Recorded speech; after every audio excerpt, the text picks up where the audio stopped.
And we're back. So, Kat, tell me about Black Lab Organics.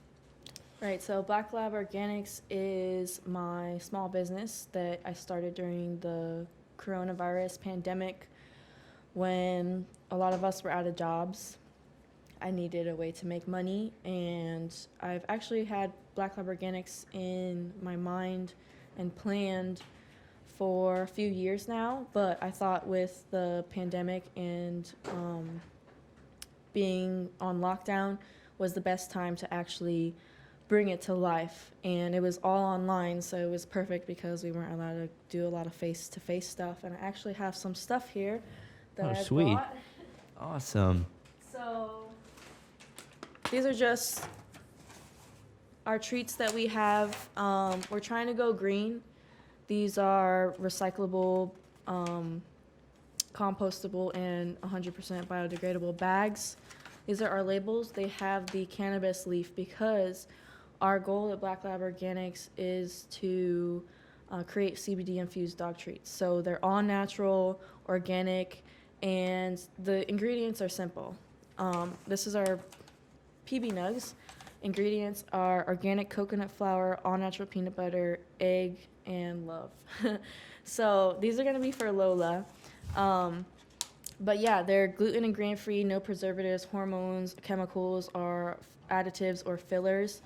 And I like to feed my dogs the raw meat diet along with a lot of other natural foods. And I wanted to share that with other dog owners, and what better way to create a dog treat business, because there's so many fake dog treats and food out there, just like for humans. Processed foods, and every corner you go, there's a McDonald's, there's a Wendy's, there's a Burger King. And being an athlete, I try to stay away from those places. And so I want the same for our four-legged babies. So that's Black Lab Organics. I also have a shirt for you. Awesome. This is our shirt right now. And a portion of our profit of our shirts right now are going towards uncaged.org. It's a organization that is trying to eliminate sex trafficking, human trafficking, and help rescue and restore sex trafficking victims. And I already mentioned Rue Camp, that I already work with those types of people and girls. And so I'm trying to, I always try to I'm trying to bring more merchandise in for people to actually wear, because these are for the dogs, but I want to bring in more merchandise, maybe some dog bandanas eventually. Ooh. And I always want to use the merchandise, and a portion of that profit is going to go towards an organization. It's going to be different. I don't know, I think this one's going to be till the end of May, so we have a few more days for the uncaged.org. But yeah, and if you look at our website, it looks very modern and very young, I guess. And I really wanted to, a lot of people have asked me why I don't have a dog or a Black Lab logo. And it's because I want it to look like a dispensary for dogs, the same way a dispensary menu looks like for a human. So that's why we have PB Nugs, Pumpkin Kush, and then our other treat that we have is called Mint Cookies, and that's going to be, the names of our treats are going to be cannabis related.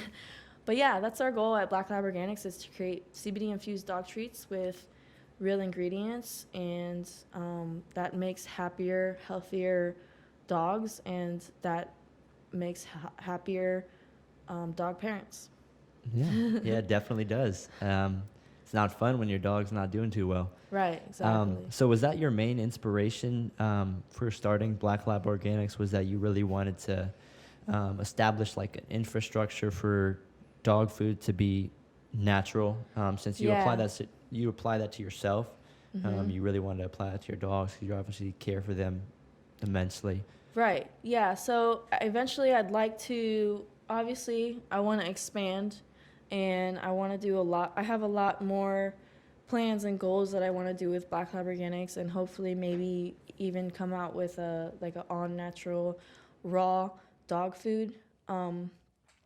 And I've also worked with dogs all my life. Mm-hmm. I used to work in an animal hospital. I don't think I've ever said this on a podcast, so this is cool. I used to work at an animal hospital as the veterinary assistant, and I just couldn't see the dogs in pain. Like, it was just a pain for me.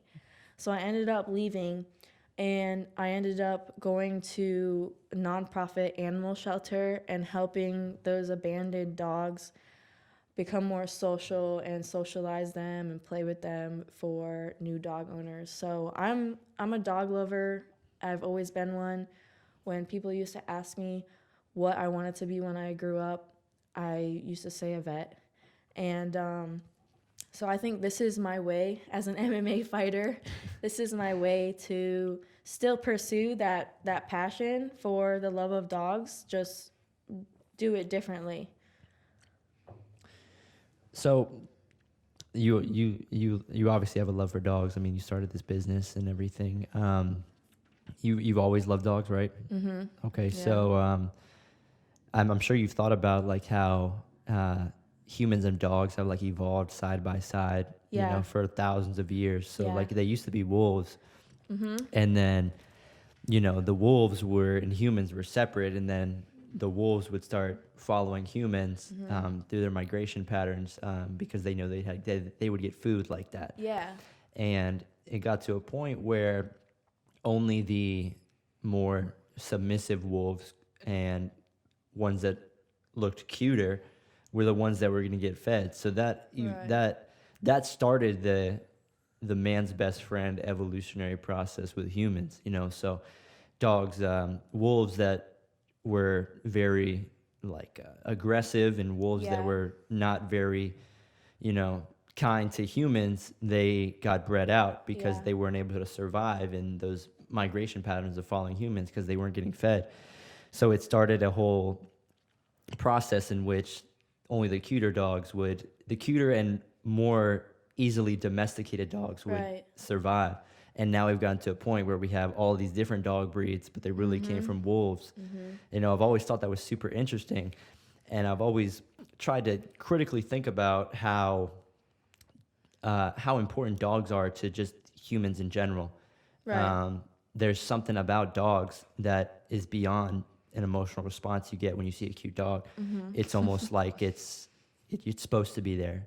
Like your Yeah. dog, you sometimes you get a little faded at your house. You start looking at your dog like, I really live with this little thing. It's kind of weird. It just walks around and I It's take care of another it. living thing, like, Yeah. with you. You guys don't speak the same language. You know, you use the toilet and they use the grass, but it's still like you're one. You're connected. Yeah. Yeah. And I feel like it's much deeper than just like there's got to be like a reason why dogs and humans get along so well. I mean, the man's best friend saying is a saying for a reason. I mean, Yeah. there's no other animal that we get along with like that with. Every other animal that humans own, historically speaking, not like people have weird pets now, but dogs were the only ones that, you know, they were the first animals that didn't have a job. You know, we have Yeah. cows to pull stuff and eventually, Yeah. you know, make meat out of. You know, we have chickens to lay eggs and then eventually make meat out of. We have dogs because they're cute. We have Right. dogs because they're loyal. Right. And I mean, there's a lot of dogs. There's a lot of different breeds that have certain jobs. You know, some dogs are supposed to hunt small rodents. Some dogs are supposed to herd animals. Some dogs are supposed to protect, and even pit bulls are supposed to babysit. You know, there's this that apparently that's what I heard. I heard Yeah. the pit bulls are babysitters. I've seen that Yeah. online and stuff. Yeah. And it's crazy how we've evolved from the point of basically throwing scraps of our food to wolves to now Yeah. we have, you know, a dog like Lola Yeah. who will, you know, open my trash and scatter it across my house if I don't lock it before I leave. Yeah. Like a child. Yes. Yeah. Yeah. And I think the aging thing is interesting too, because dogs will they always used to say that it's like every year is like 7 years in dog years. Yeah, they age faster. Now they have like a more accurate chart, and I'm sure you've seen it, where it's like it depends on the size of the dog, and it's Okay. not every 7 years. So, for example, Lola's a medium-sized dog. Right. She's 11 years old. So, according to, common sayings, as 7 years equals a year in dog years, you'd think she'd be 77, but according to this chart, she's 65. So Okay. they age about, the medium-sized dogs age about every human year is 7 years in dog years until they get to about 3, and then it starts going down. Okay. It goes down to like 6 until they get to like 8 years old, and then it's 5. So they start like aging in like a negative exponential growth towards the end of their life, Yeah, that's interesting. which is weird. And I mean, dogs like that are bigger, they don't live as long. Okay. So like Great Danes, Yeah. they're awesome dogs, but they're not going to be around for the same time that, Lola's going to be around. They Yeah. usually don't make it past 10 years. Medium-sized dogs to large, not super large dogs can live, up to 15 years, but those last few years are going to be tough. And dogs like Chihuahuas can be deaf and blind, and they'll still be running around after 22 years old. Yeah. My grandma had one, and it couldn't see, it couldn't hear, and it would just bark, and it would try to bite you, and its eyes looked like the galaxy. You know what I'm saying? When Right, dogs yeah, get yeah, really old, and I'm yeah. like, dude, like, what is this dog doing Yeah, here? it's Like, still alive. yeah, it's still alive. I mean, it's like kind of like an asshole now, but it's crazy how like the little dogs can live longer. Yeah, that is crazy, and I didn't know that. That's pretty interesting.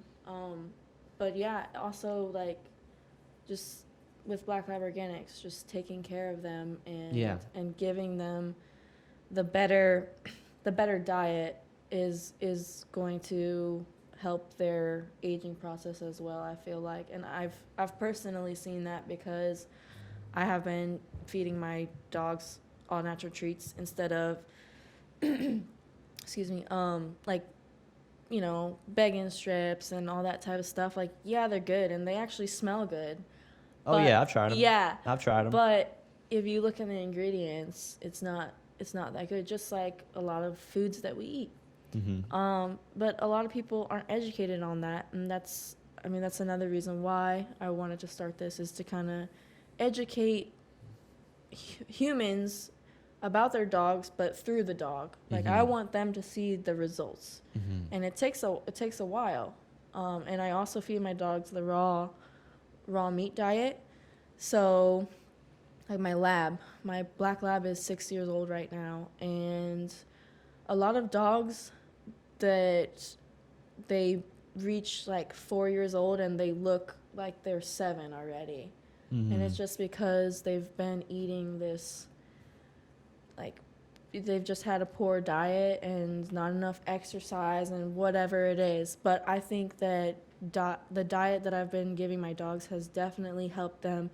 Their teeth are white, their coat is shiny, like they learn very quickly, like their obedience training is like, it's like natural. I have 2 5-month-old puppies right now, and I do the same thing with them. And I actually just last night I took them over to a friend's house, and they were just in disbelief about how well behaved they were. And I just feel like their nutrition and their diet helps with not just their physical appearance, but also their mental clarity and their training and all of that.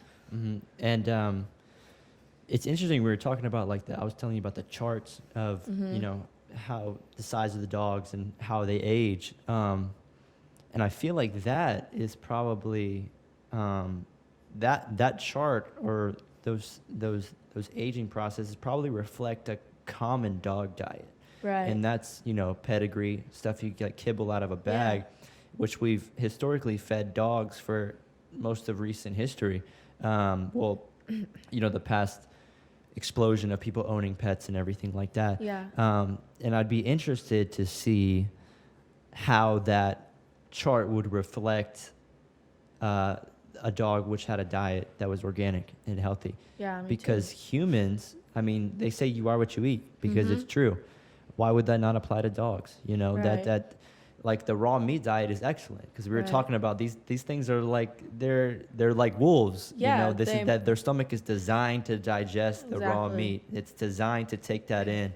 And like you were saying about the training, that's actually interesting that you said that the organic food, you feel as if it increases mental clarity within your dog, which makes it Yeah. easier to train. Right.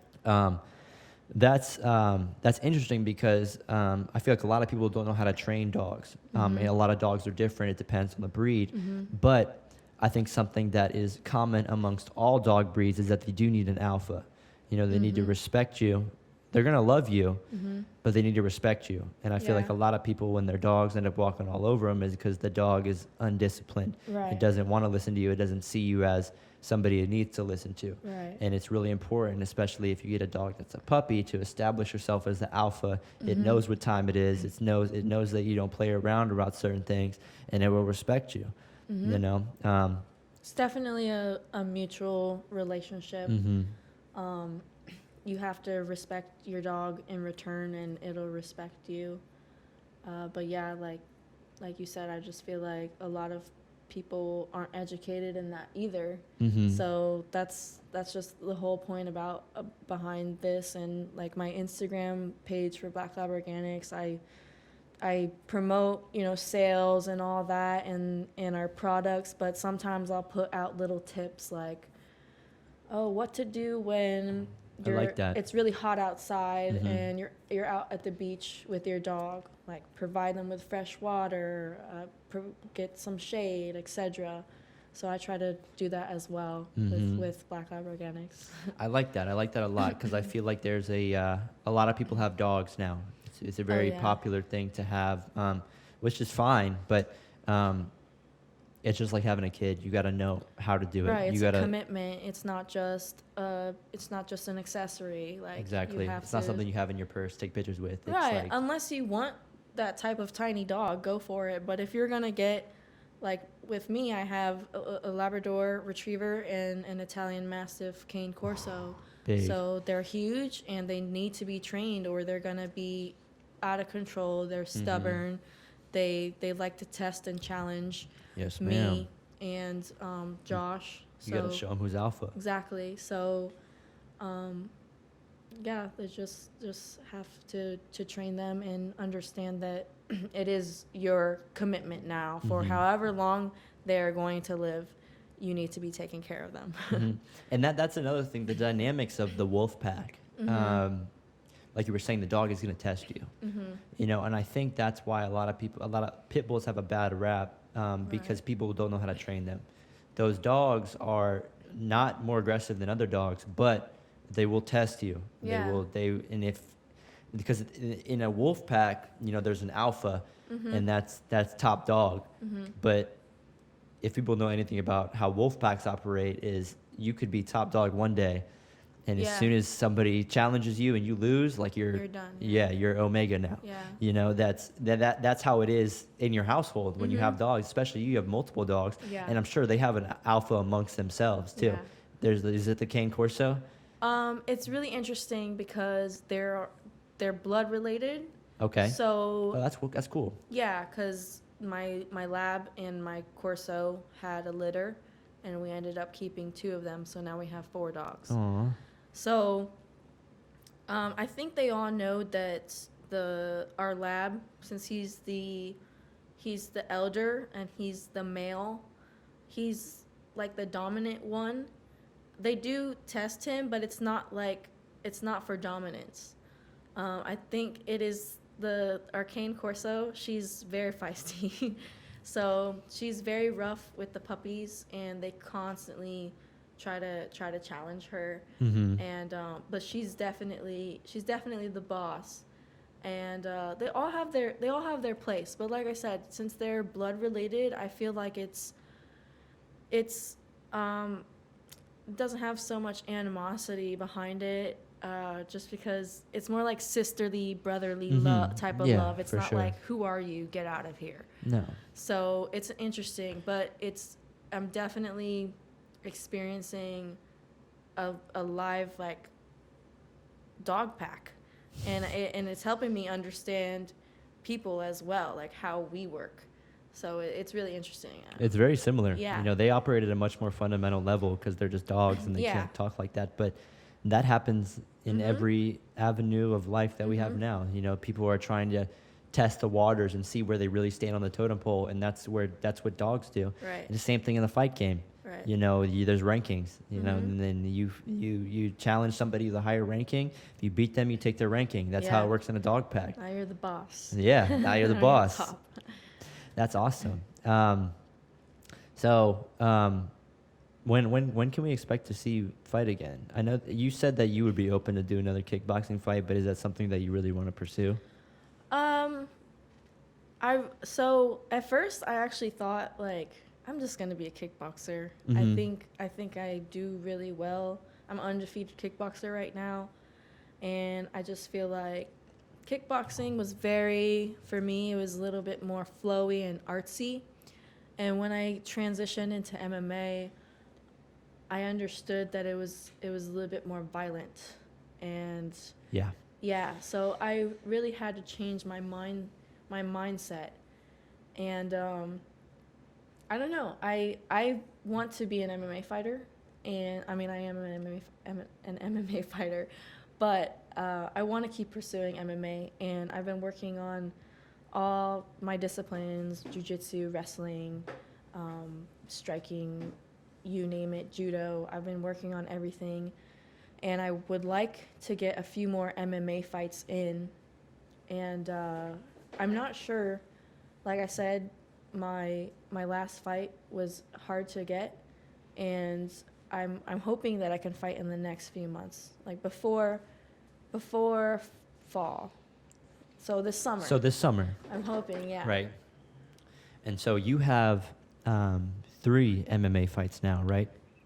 Yes, I have Okay. 3, but the last one is A no contest. yeah. Which But is a win. It's yeah, a win. I say I'm 2-1, but other people, like if you look on Tapology, I'm 1-1 and no contest. So. And your first fight was tough. Your first MMA fight was a tough opponent. Yeah. And it was a split decision. And we were Mhm. talking, and it's like one day you would like to maybe avenge that. Maybe, yeah. I mean, because I feel like I'm just on a different level than a lot of girls, Mhm. and I definitely showed that in that fight because she had a lot more experience on me, and she went pro right after our fight, and I was able to put up a fight with her. You know, I didn't get dominated at any point. I didn't. One of the judges thought you won. Yeah, exactly. So if it comes up when I'm a professional fighter, then sure, I will fight anyone that's put up against me because I love to win and I'm a competitor, but I'm not afraid to lose because I know that when I do lose or win, you're gonna learn. But when I lose, like that fight that I lost, I really focused on I lost because of the grappling and her holding me against the cage, and it just wasn't my instinct to get my underhooks and turn it around and all that stuff.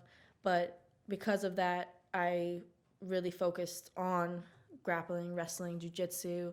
I'm a blue belt in jiu-jitsu now, and I've been doing a lot of grappling events and competitions. But yeah, I would be down to fight her, but I might surpass that level at the time I'm a pro. I understand that. Yeah.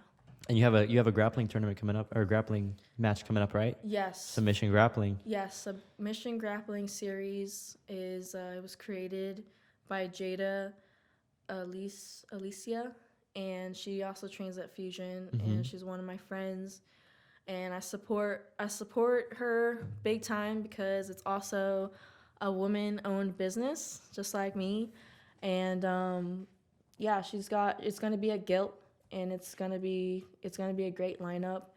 And I think that this opponent that I'm going against is gonna be a really game opponent. She's I believe she's a 2-stripe blue belt, so I just got my blue belt, but she has experience as a blue belt. So it's going to be good for me. I need to go against these technical jiu-jitsu girls because in my MMA fights, that's what they want to do. They're going to want to hold me. They're going to want to try to get me down to the ground or against the cage. And I mean, it's not MMA exactly. I'm not going to be able to throw punches, but it's just going to be good to practice applying my pressure and smashing and passing, and maybe get in bad positions and getting out of them. This is all these grappling tournaments that I do is just experience and adding to my MMA game. So, yeah, you can't throw punches in grappling matches, but one of your last opponents in a grappling match tried to swing on you. What happened with that? That was actually a few months ago, and my last grappling match, actually, one of the girls that I submitted, she verbally tapped, and the ref didn't hear her, and I signaled to the ref, hey, she's tapping. The ref came over and asked if she tapped, and she said no. So I was like, what? So then I actually had to make her physically tap, and then when I made her physically tap, she was like, now get the fuck off of me. And I was just like, what is wrong with these girls? Did we not sign up for the same thing? Like, we're in a jiu-jitsu competition. So that made me post that slapping incident, which was probably like last year sometime. I just don't think that a lot of these jiu-jitsu girls expect that type of pressure that I apply, that I learn at Fusion with Julian. It's just kind of like a smash and pass process. It's not like pass and look for a submission type of thing. It's like we get on top, we apply pressure, we smash you, we pass, and we ground and pound. Like, we get in a dominant position and we ground and pound, and we stay on top. And it's been interesting applying that to jiu-jitsu because I have to look for the submission. But with that girl, I think she was just really upset that I was making her really uncomfortable, and she just started slapping me. And for some reason, I mean, I was like, what's your problem? But I wasn't upset, like, and they disqualified her and I won. So I was going to win anyways. Yeah. But yeah, that's just part of what's been happening to me, and I'm okay with it.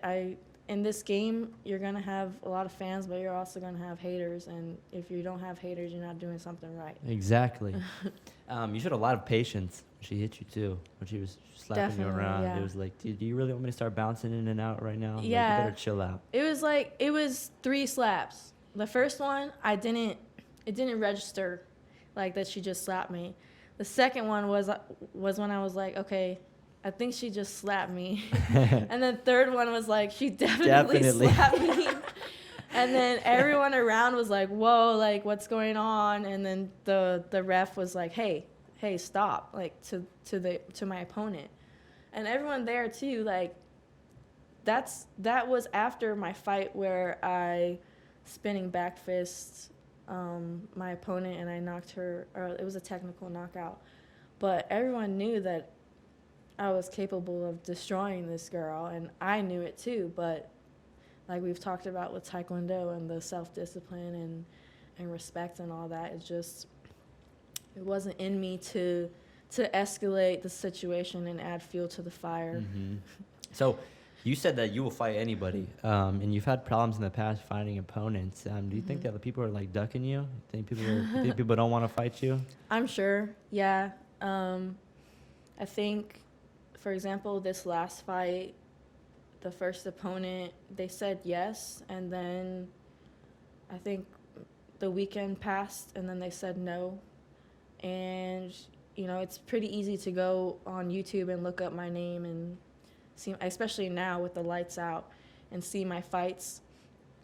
And then we found a girl from Las Vegas, and I thought that was gonna be it because she was a wrestler, and I was like, all right, cool. She just had a fight too a few months, I think like at that time in March she had a fight a month before. I was like, okay, she's ready. She doesn't even have to go, do her medical stuff. Like, she's ready to go. she failed her eye exam. I was just like, I don't believe that, but whatever. Yeah. And then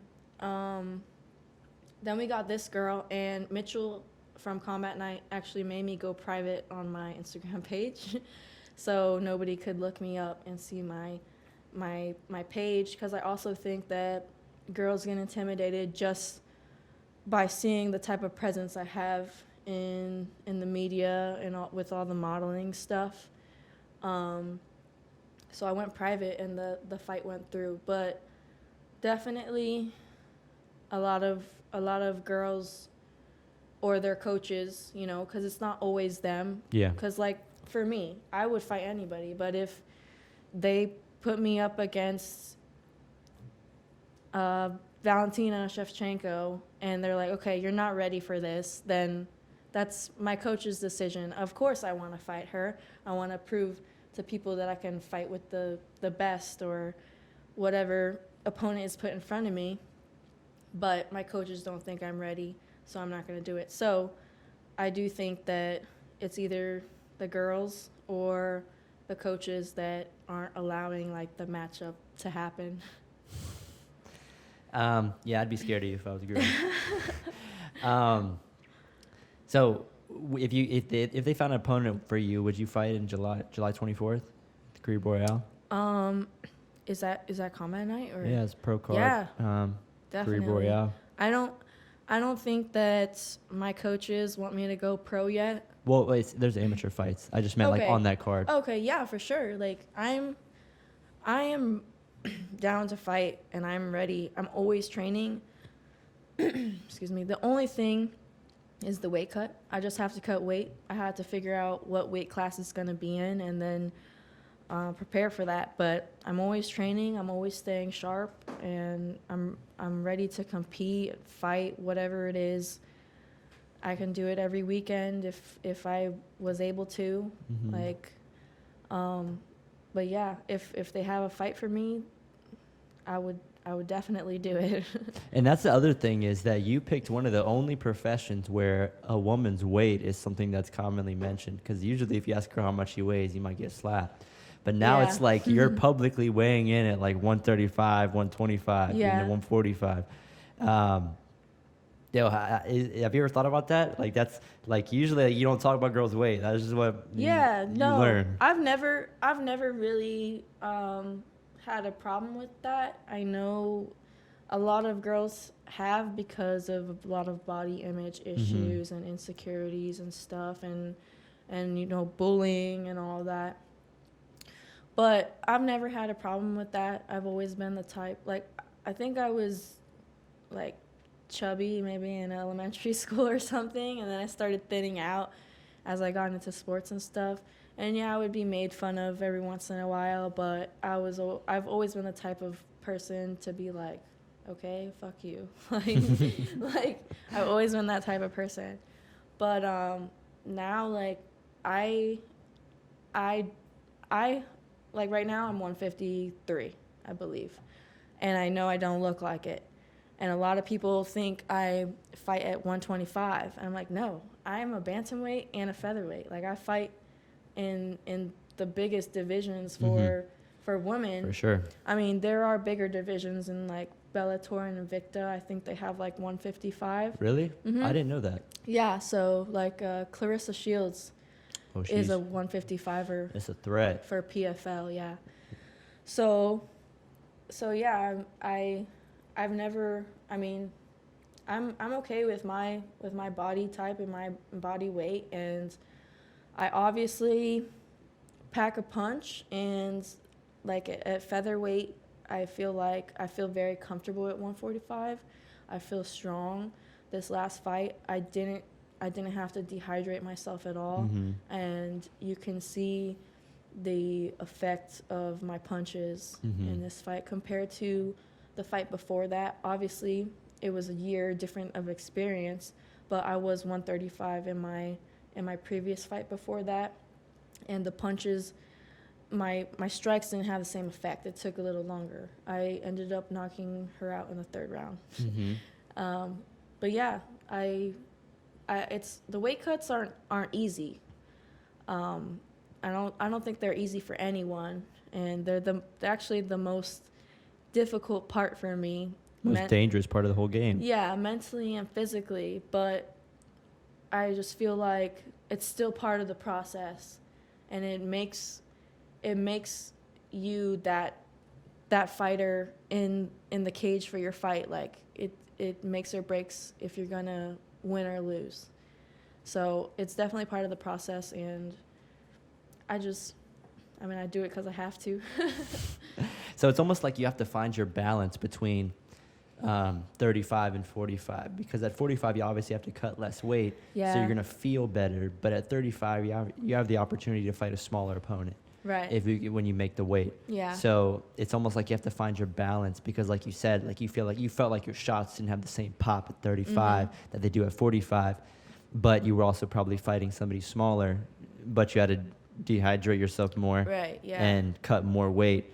So you're like almost damaging like Yes, body it's as not in the as- process. It's not as natural. It's Yeah. I haven't been 135 since I was like a freshman in high school. So now I'm 26 years old, and I have to force myself to cut to this weight to fight. So yeah, it is damaging, especially if I'm gonna do it for a while. That's why it's better to maintain my weight, but that's also why I've been thinking about the featherweight division, and I felt great my last fight, and I want to feel like that for the rest. And she was taller than me, but I feel like I just have different type of muscle mass and definition, and I'll be good. I'm sure I'll go against bigger girls, but like I said, I'm not scared. I'm not scared to lose. I'm preparing to fight Amanda Nunez one day. So Yeah. she's a 145er, and yeah, I'm ready. I'm ready to go. Well, that would be crazy to see you do that. I would love to see that fight. Yeah. And I believe in you. I think one day you could do it. Yeah, for sure. Yeah, that's awesome. You're on the right path. You're doing everything right. Some things are out of your control that even helped you get here. And, we're all really proud of you. Is there anybody you would like to shout out? Anything you want to plug? I know we plug Black Lab Organics. Yeah. Drop your socials if you want.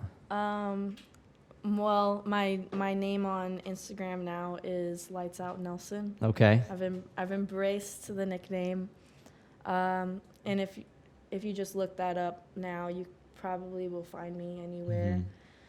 Black Lab Organics. Get your dog some all natural dog treats. Go get them. Yeah, Fusion XL. It's changed my life. The way we train there is very different, and it's definitely preparing me to be one of the best fighters in the world. Along with that, like all my coaches, Julian Williams, Mike Scroy, all my teammates that continue to support me and push me, and my fans are great too. Like I said, I'm not just a competitor, I'm an entertainer, and seeing footage of my last fight, like the crowd going wild, that's what made me feel the best, is seeing everyone go crazy. Like, I can't believe that happened. But yeah, and my close supporters and my family, thank you for having me on the show. Thank you for supporting me with my t-shirts. And yeah, Audie P, everyone. Thank you. I want to ask you one last question. Being the strong woman that you are, I want to ask if you have anything you want to say to maybe girls watching or young women, or anything that, if they're going through something or anything, and you just want to give them a message and let them know that it'll all be okay. Yeah.